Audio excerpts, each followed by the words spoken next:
Real estate में wrong practice अभी भी जारी है। रेरा के 6 साल बाद भी घर की खरीदारी में लोग ठगे जा रहे हैं। अब भी बिना रेरा नंबर विज्ञापन देखने को मिलते हैं। बिना रेरा रजिस्ट्रेशन प्रॉपर्टी एजेंट धड़ल्ले से अनाप शनाप प्रॉपर्टी बेच रहे हैं। एनसीआर में मामला कुछ ज्यादा गड़बड़ है। इस पर एक डिटेल रिपोर्ट आपके साथ शेयर जरूर करेंगे, लेकिन आज समझने की कोशिश करते हैं कि आपको कैसे सावधान रहने की जरूरत है एजेंट के नजरिए से। हमारे साथ होमइंट्स के फाउंडर प्रदीप मिश्रा हैं। प्रदीप जी, बहुत स्वागत है आपका जी बिजनेस पर।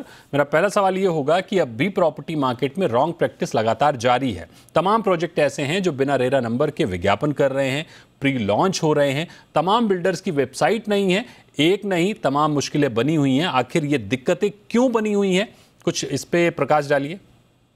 देखिए, अगर अनऑथराइज्ड क्लोनाइजर कोई कॉलोनी को कट कर रहा है तो वहां पर जब तक रेरा के पास कोई कंप्लेंट नहीं करेगा तब तक रेरा भी कैसे अवेयर होगा।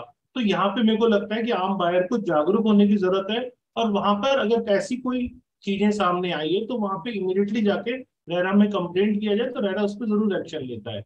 दूसरा, आपने बोला कि डेवलपर्स रेट कम दिखाते हैं। देखिए, यहाँ पर जो ऑनलाइन वेबसाइट्स बहुत सारी हैं वहां पर डेवलपर्स की एडवर्टीजमेंट ना होकर कई बार एजेंट्स की एडवर्टीजमेंट होती है। एजेंट्स उस रेट को कम दिखाते हैं क्योंकि वो कई बार होम बायर को या बायर जो प्रॉपर्टी सर्च कर रहा है उसको कम रेट दिखा के अट्रैक्ट करने की कोशिश करते हैं। बायर को भी लगता है कि शायद जो ये कम रेट दिखा रहे हैं ये राइट रेट मुझे देगा या मुझे बेस्ट रेट प्रॉपर्टी मिलेगी। लेकिन जब आप प्रॉपर्टी खरीदने के लिए निकलते हैं तो आपके रिलेटिव का सजेशन या कम रेट दिखाने वाला एजेंट आपके लिए बेस्ट इंडिकेटर या बेस्ट एजेंट नहीं है जिससे आप प्रॉपर्टी ले। आप अगर बेस्ट एजेंट ढूंढ रहे हैं तो आपको सबसे पहले रेरा रजिस्टर्ड एजेंट देखना चाहिए। उसको डीप नॉलेज हो एरिया की, उसे डेवलपर्स के साथ में उसके टर्म्स अच्छे, उसने टर्नओवर उसका अच्छा हो। प्रदीप जी, एजेंट कैसे वेरीफाई हो, क्योंकि एक एजेंट रेरा रजिस्टर होता है और उसके साथ तमाम अनरजिस्टर्ड एजेंट काम करते हैं। ऐसे में एक होम बायर क्या करे, एक एजेंट की प्रामाणिकता को कैसे तय करे?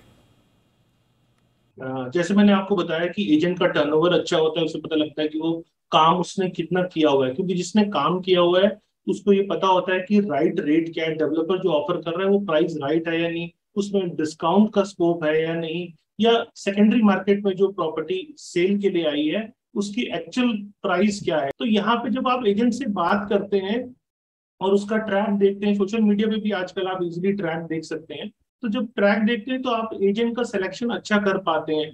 लेकिन साथ में जो इतने बड़े इश्यूज जो हैं जो अभी भी चल रहे हैं, जिसे रेरा पूरी तरह मैं कहूँगा रेक्टिफाई नहीं कर पाया है, तो वो इश्यूज हमेशा छुटपुट लगे रहेंगे। लेकिन अगर रेरा के संज्ञान में चीजें आती है तो रेरा उस पर एक्शन भी लेता है, और अब तक 6 सालों में रेरा का एक अच्छा रोल दिखा भी है।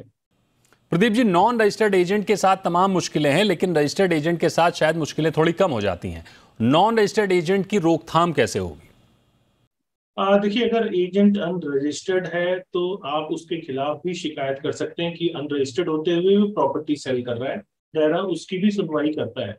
लेकिन अगर एजेंट रजिस्टर्ड है तो आपके लिए ये बेनिफिट हो जाता है क्योंकि एजेंट को भी पता है कि उसकी अकाउंटेबिलिटी क्या है और गलत करने पे क्या पेनल्टी उसको भुगतनी पड़ सकती है। तो बायर के लिए इजी हो जाता है रजिस्टर्ड एजेंट के लिए रेरा में अप्रोच करके, और अगर उसने कुछ गलत कमिटमेंट्स की है, गलत आपको प्रॉपर्टी सेल की है, तो उसके खिलाफ कंप्लेंट कर पाए वो।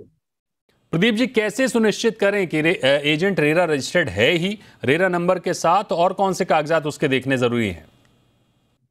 देखिए, आप एजेंट से जब रेरा रजिस्ट्रेशन मांगते हैं तो और वो रेरा रजिस्ट्रेशन आपको नंबर देता है तो आप रेरा अथॉरिटी की वेबसाइट पे जाके उसे इजीली वेरीफाई कर लीजिए।